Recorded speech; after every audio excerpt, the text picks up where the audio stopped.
Bernie Sanders tells CBS this morning he believes the vast majority of his supporters will back former Vice President Joe Biden, even though many, including Sanders' former press secretary, say they won't.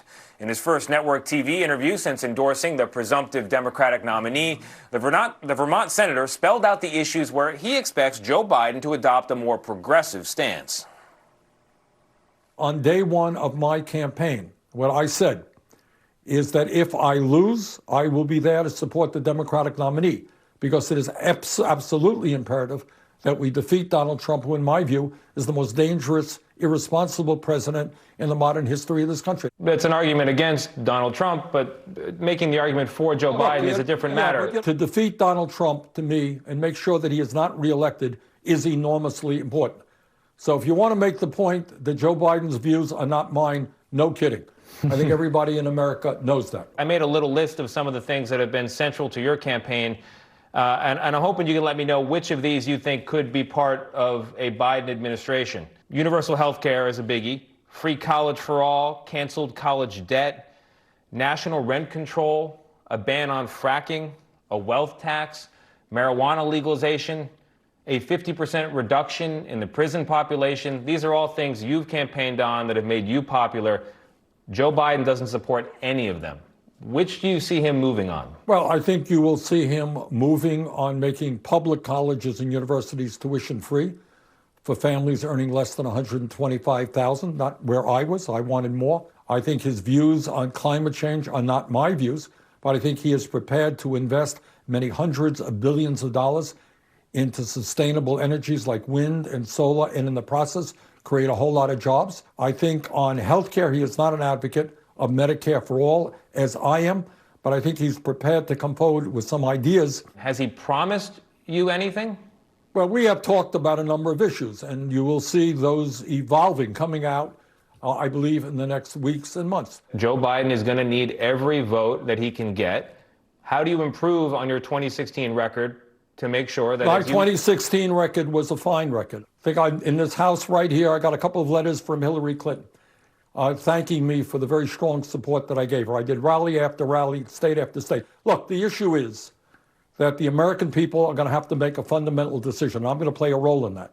Do we come together to defeat somebody who is a pathological liar, somebody who does not believe in the rule of law, somebody who is prepared to give massive tax breaks to billionaires and ignore the needs of working families, or do we elect Joe Biden as president? I think the choice is pretty clear. I imagine you will be fundraising for Joe Biden. You know, we will decide on what we're going to do with fundraising. All I would say is that we're going to do everything that we can to make sure that Donald Trump is not reelected. How do you campaign in the midst of this pandemic?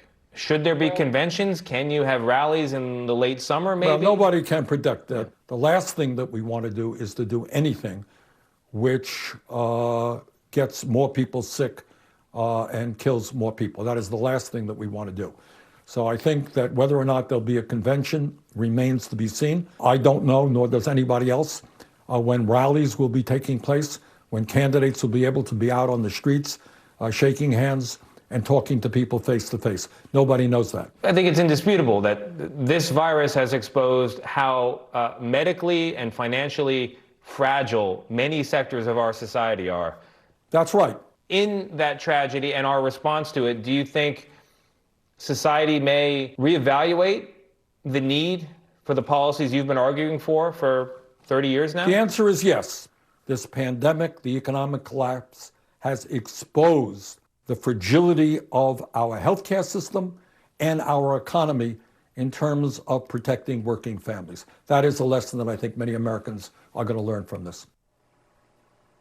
We also asked Senator Sanders about other concerns some supporters have, including a sexual assault allegation against Joe Biden. His accuser reportedly filed a police report last week, now claiming Biden assaulted her in 1993 when she was working in his Senate office.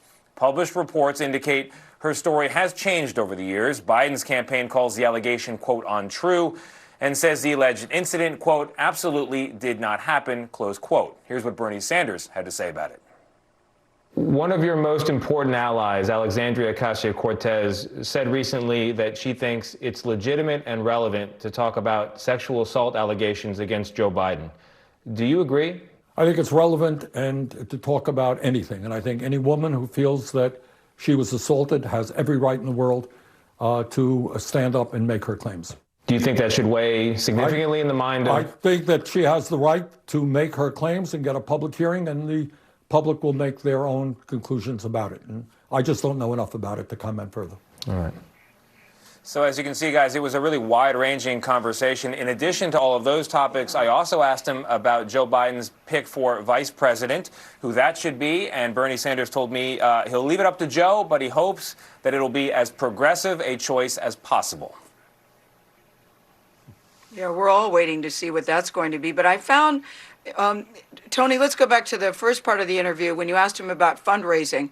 I found his answer very interesting on that. It didn't sound like I can't wait to get out there with or without this pandemic.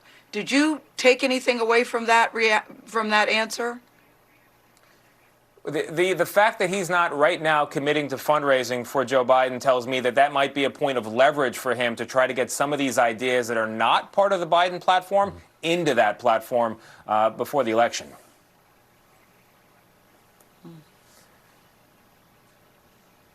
All right, guys.